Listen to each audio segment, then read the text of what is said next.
केंद्रीय माननीय मंत्री श्री नरेंद्र सिंह तोमर जी से निवेदन करता हूं कि हम सबका मार्गदर्शन करें।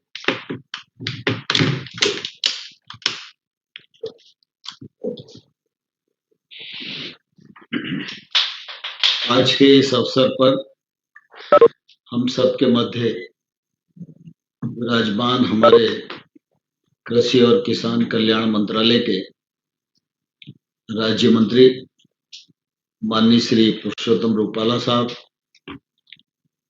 कृषि सचिव आदरणीय संजय अग्रवाल जी, आदरणीय अभिलक्ष लेखी साहब, आदरणीय राजवीर सिंह जी, आदरणीय मेहरोत्रा जी, अन्य केंद्र सरकार के अधिकारीगण और इस पूरे कार्यक्रम में राज्य से जुड़े सभी अधिकारी महानुभाव और उपस्थित सज्जन, आज निश्चित रूप से हम सब लोगों के लिए बहुत ही प्रसन्नता का क्षण है। केंद्र में आज प्रधानमंत्री नरेंद्र मोदी जी के नेतृत्व में भारत सरकार का नेतृत्व करते हुए 7 वर्ष पूरे हुए। 8वां वर्ष शुरू हो रहा है और आज ये पहला दिन है।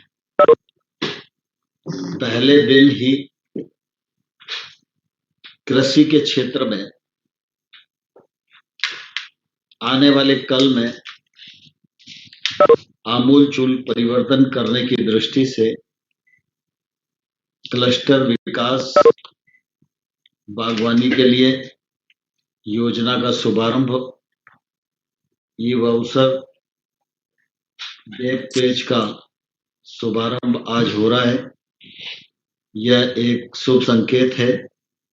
इस अवसर पर बागवानी क्लस्टर टीम केंद्र सरकार और राज्य सरकार दोनों को मैं अपनी ओर से बहुत बहुत बधाई देता हूं, बहुत बहुत शुभकामनाएं देता हूं। मुझे प्रसन्नता है कि प्रधानमंत्री जी लगातार इस बात पर बल दे रहे हैं कि खेती का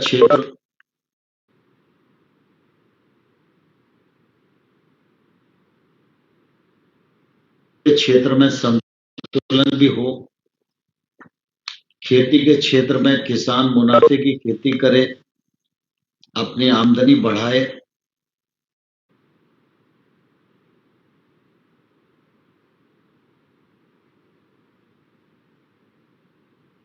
की फसलों की ओर जाए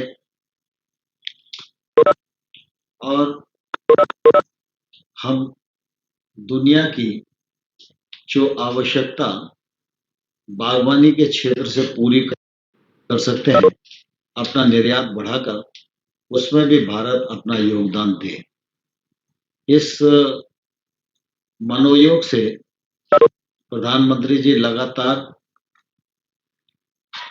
इस दिशा में बल प्रदान करते रहते हैं और उन्हीं की प्रेरणा से कृषि और किसान कल्याण मंत्रालय लगातार इस दिशा में एक के बाद एक सफलता के सोपान तक पहुंचने की दिशा में प्रवृत्त हो रहा है।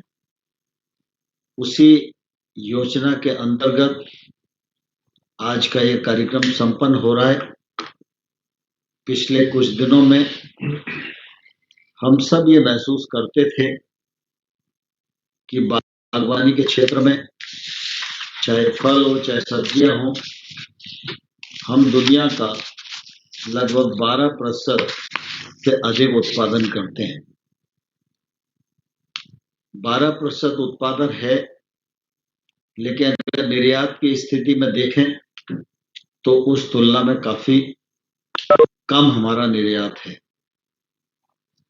उत्पादन भी बढ़े, निर्यात भी बढ़े, ये हमारी प्राथमिकता होनी चाहिए। जब निर्यात की दृष्टि से हमें सोचना है तो निश्चित रूप से उसके पीछे जो मानदंड हैं उन मानदंडों को भी हम सब लोगों को पूरा करना पड़ेगा, क्योंकि विश्व के बाजार में हमारा उत्पादन ठहर पाए, प्रतिस्पर्धा कर पाए, इसके लिए जरूरी है कि भारत में कृषि और बागवानी का यह क्षेत्र पूरी शिद्दत के साथ काम करे और हमारे उत्पादन की गुणवत्ता ऐसी रहे कि हम किसी भी प्रतिस्पर्धा में टिक सकें।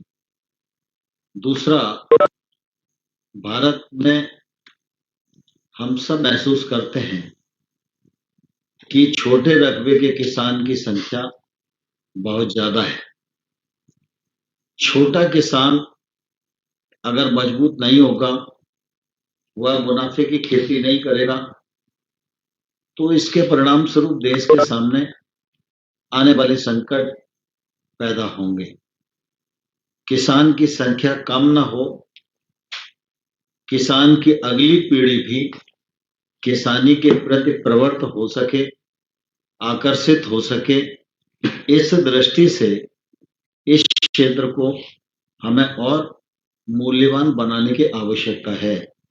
जैसे माननीय रूपाला साहब अभी व्यक्त कर रहे थे कि हॉर्टिकल्चर के क्षेत्र में देश में तमाम सारे प्रयोग किसानों ने शासकीय योजनाओं का लाभ लेकर किए, अपने खुद के प्रयत्न से किए हैं, लेकिन कहाँ क्या हो रहा है इसकी कोई मैपिंग नहीं है। जो कर रहा है उसको जितना सहयोग अपेक्षित है वो योजनावार अपेक्षित सहयोग उस तक नहीं पहुंच पा रहा है। कोई व्यक्ति उत्पादन करता है तो मार्केट नहीं मिलता, कोई व्यक्ति मार्केटिंग करता है तो उसको उतनी बड़ी मात्रा में उत्पादन नहीं मिल पाता। कुछ लोग प्रोसेसिंग में रुचि रखते हैं, लेकिन उनको जो रॉ मटेरियल उपयुक्त स्थान पर मिलना चाहिए वो नहीं मिल पाता। और इसका परिणाम ये होता है कि कुल मिला के फसल के उपरांत जो हमारे बागवानी फसलों का नुकसान है वो लगभग 6 से लेकर 15% है। आप सोचिए कि अगर इतनी बड़ी नुकसानी है तो किसान कैसे फायदे में जाएगा। और इसलिए किसान को फायदा हो, अपने उत्पादन का वाजिब मूल्य मिले और उसकी जो ताकत है उस ताकत के आधार पर देश के जीडीपी में खेती का योगदान हो, देश के निर्यात में खेती का योगदान हो और उसका लाभ किसान को मिले, तो छोटा किसान मजबूत होगा तो निश्चित रूप से देश के नवनिर्माण में और आत्मनिर्भर भारत की तैयारी में वो अधिक योगदान दे सकेगा। इन सब बहुआयामी लक्ष्यों को दृष्टिगत रखते हुए यह अपना क्लस्टर बागवानी विकास योजना का आज आरंभ हुआ है। मुझे प्रसन्नता है कि विभाग ने राज्यों के साथ मिलकर 53 क्लस्टरों की पहचान की है। उसमें से 12 में हम आज काम प्रारंभ कर रहे हैं। ये हम सबके लिए निश्चित रूप से बहुत ही प्रसन्नता की बात है और इस योजना के परिणाम स्वरूप आने वाले 5 वर्षों में संभावना है कि 10 लाख से अधिक किसान लाभान्वित होंगे। 10,000 करोड़ से अधिक निवेश आएगा, जिसमें 6,500 करोड़ रुपए का निजी निवेश भी होगा और हम लगातार अपना जो योजना का उद्देश्य है उस उद्देश्य को पूरा करने में सफल होंगे। हम सब सौभाग्यशाली हैं कि हमारा किसान बहुत ही परिश्रमी है और दृष्टिवान भी है, लेकिन साधनहीनता के कारण उसे नुकसान होता है। हम सब लोगों ने पिछली बार भी अनुभव किया था, कोविड की प्रतिकूलता के बाद भी किसान ने अपना उत्पादन किया, सरकार ने उसके उत्पादन का उपार्जन किया। कोविड चल ही रहा था, फिर भी ग्रीष्म ऋतु की फसलों की बुआई में कोई कमी किसान ने नहीं छोड़ी, अच्छा उत्पादन हुआ। और इस वर्ष भी अगर हम देखें तो लगभग 46 लाख हेक्टेयर में ग्रीष्म ऋतु की बुआई हुई है, जो गत वर्ष की तुलना में 21% अधिक है। किसान सब कुछ करने के लिए पूरी तरह तत्पर है, उसके पास परिश्रम है, दिशा है, लेकिन बाकी जो साधन उसके व्यापार को बढ़ाने के लिए हैं, फसलों प्रांत नुकसान से उसे बचाया जा सके, उसकी फसलों का अच्छा इंश्योरेंस हो सके, ठीक प्रकार से प्रोसेसिंग हो सके, उसको इंफ्रास्ट्रक्चर मिल सके और वह देश में और विदेश में भी अपने उत्पादन को भेजने के उद्देश्य में सफल हो सके। इस दृष्टि से यह बागवानी क्लस्टर विकास योजना मैं समझता हूँ आने वाले कल में मील का पत्थर साबित होगी। जब यह योजना फलीभूत होगी तो देश भर के किसान इस दिशा में देखने के लिए जाएंगे, तो निश्चित रूप से वो समेकित खेती की ओर अग्रसर होंगे, प्रेरित होंगे और जो आज फसल डाइवर्सिफिकेशन का संकट हम सब लोगों के सामने है, इस दिशा में भी वो प्रवृत्त होंगे। क्लाइमेट चेंज की भी जो चुनौती आज हम सब लोगों के सामने है, उसके कारण भी कई प्रकार की जो परेशानियां हैं, किस प्रकार के क्लस्टर्स के माध्यम से हम किसानों को समाधान दे पाएंगे। आप सब लोगों को मैं इस अवसर पर यही अनुरोध करना चाहता हूं कि ये बहुत ही अच्छा अवसर है। 53 क्लस्टरों की पहचान हमने की है, लेकिन ये कोविड का जो संकट आया है, इस संकट से निश्चित रूप से देश को नुकसान हुआ है, आर्थिक नुकसान भी हुआ है, जनहानि भी हुई है, लेकिन इस संकट से भारत उबर ही जाएगा, क्योंकि भारत की अपनी ताकत, भारत के गांव की ताकत, भारत की किसानी की ताकत, भारत के किसानों की ताकत, ये ऐसी ताकत है कि बड़ी से बड़ी प्रतिकूल परिस्थितियों में भी देश को उबारने में सक्षम है। लेकिन जब प्रधानमंत्री जी कहते हैं कि आपदा को अवसर में बदलना है, तो निश्चित रूप से यह एक ऐसा मंत्र है जो हर व्यक्ति, हर मंत्रालय, हर विभाग के लिए उपयोगी है।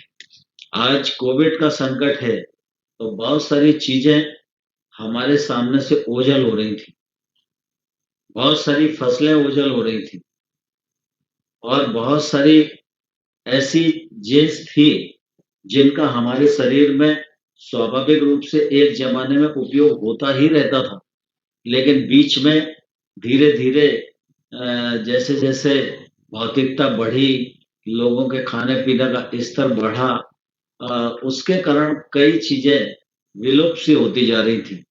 लेकिन आज कोविड के संकट ने हम सब लोगों को विवश किया कि आपका काम अदरक के बिना नहीं चलेगा, आपका काम हल्दी के बिना नहीं चलेगा। ये जो औषधि खेती जो हमारी एक बड़ी ताकत है, इसकी खपत देश में ही नहीं पूरी दुनिया में बढ़ी है और हम इसके बड़े उत्पादक परंपरागत तरीके से हैं। हमारे यहाँ मौसम, जलवायु, मिट्टी भी इस प्रकार की फसलों की इजाजत देती है। इसलिए क्लस्टर के माध्यम से जब हम इस दिशा में हर्बल खेती की तरफ भी प्रवृत्त होंगे, तो निश्चित रूप से इसका फायदा हमको अपने देश के किसानों की आमदनी बढ़ाने के लिए भी होगा, मनुष्य की आवश्यकता की पूर्ति की दृष्टि से भी होगा। ये सारी चीजें उपलब्धता होगी तो सस्ती भी लोगों को मिलेगी और निर्यात में भी इनका बड़ा योगदान हो सकेगा। हम सब मिलकर इस कार्यक्रम को सफल बनाएं, यही इस अवसर पर शुभकामनाएं देता हूं और अपनी बागवानी क्लस्टर विकास योजना की केंद्र सरकार की टीम और राज्य सरकार की जो टीम इसमें जोड़ने वाली है, उन दोनों टीमों को बहुत बहुत बधाई देता हूं, शुभकामनाएं देता हूं और मुझे प्रसन्नता है कि हमारे सचिव महोदय के नेतृत्व में यह काम बहुत ही अच्छे से फलीभूत हो रहा है और उनका मार्गदर्शन निरंतर इस दिशा में मिलता रहे, यही इस अवसर पर मुझे कहना है। आप सबको हृदय से बहुत बहुत धन्यवाद, पुनः एक बार बधाई।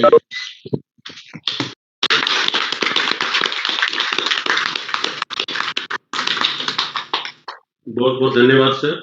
मैं आपके निरंतर मार्गदर्शन तथा प्रोत्साहन के लिए मेरी पूरी टीम की तरफ से आपका बहुत बहुत आभार व्यक्त करता हूँ।